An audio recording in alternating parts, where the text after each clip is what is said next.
Hello everybody, it's Cynthia here at Cornell Farm Kitchen Garden, and today I'm going to be talking with you about growing garlic, shallots, and onions that are going to overwinter and be ready in spring and summer. Some of you may remember that this box right here was filled with summer veg, and we had transitioned it from cool weather veg to summer veg, and I'm going to amend this soil so that it is the perfect soil for what we're going to do in here for the rest of the year.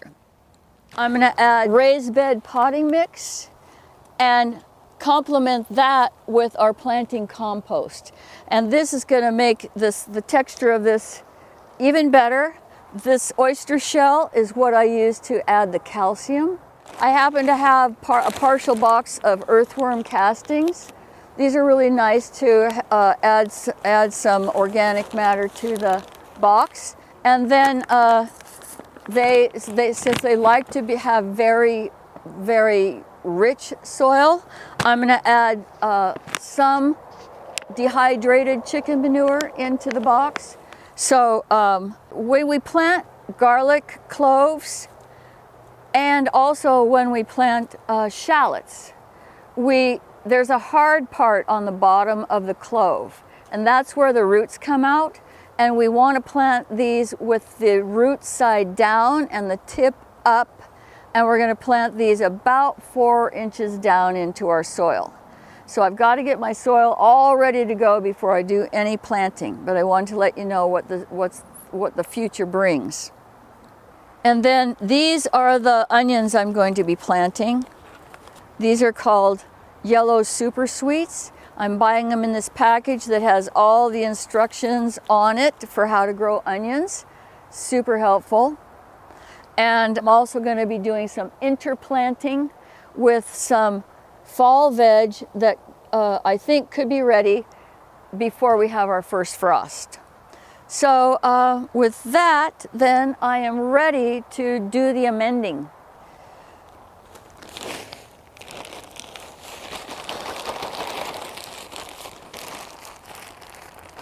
This is the raised bed mix. You can see how beautiful it is. It's very airy, light. It's a very nutritious soil as well.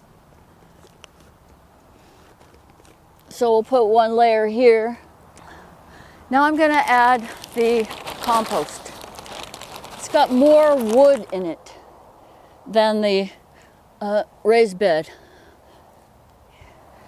Now I'm going to add the other amendments. I'll do the chicken manure first, and this is all I'm going to do. Just like this. Now, earthworm castings, and then we'll add the calcium. So this is the stuff we need for our bones. Okay, so now I'm just going to turn that over, get this all evened out, and then just going to even it out with my hands one more time. So gorgeous. All right, so now this bed is ready for planting. First thing I'm going to do is set out my signage so that I don't make any mistakes about what I'm planting. You can see that I'm planting these about 10 inches apart. The rows are about 10 inches. They could be more, they could be less. And then I'm going to be using little sticks to lay out my grid. So every 6 inches, I'm going to mark the spots where I'm going to be planting my cloves. So these are the yellow super sweet onions. And the onions are also planted with the tip up and the root area down. So these onions, I'm putting about 3 inches down. I'm just going to cover them up and pat them down. You want to avoid having air pockets in there. I'm getting ready to plant the Encellum red garlic, and I'm going to plant it right in this front row here. It's a soft-necked garlic, and I'm going to demonstrate see how here's the root end. This is where the roots are going to come out of this garlic, and here's the tip. But we're not going to plant the bulb, we're going to plant the cloves. And when you have your cloves ready to go in the ground, you want to keep the paper on the cloves, because the paper protects the cloves from rotting from too much water on the actual meat of the garlic. So you can see that with the soft neck garlic, the cloves are a little smaller and there's more of them than when you have a hard neck garlic. So just place them in their spots here. I absolutely love these. When you plant shallots, one of these will turn into 5 or 6 shallots as part of the bulb. So you can get a lot of shallots out of 5 starts. So here we go. We've got our shallots, our garlic, and our onions laid out. The onions are already planted, and now it's time to finish up planting the rest of these cloves. And really, it's very easy. You can just stick your finger in. I'm going a little bit deeper than my finger here so that I have them all at the same depth, like that.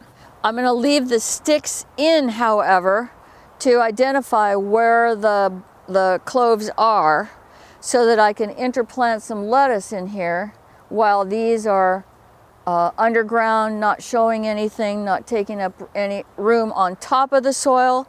But I want to make sure that I don't interrupt or crowd out the root systems or the bulbs as they start to develop.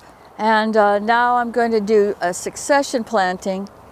That is, I would call it my second fall succession. So there are multiple lettuce plants in each cell of this 6-pack. So I'm going to break them out and see if I can't get them to grow. I'm staying well away from the cloves that are already planted in this area. I'm patting all of them down.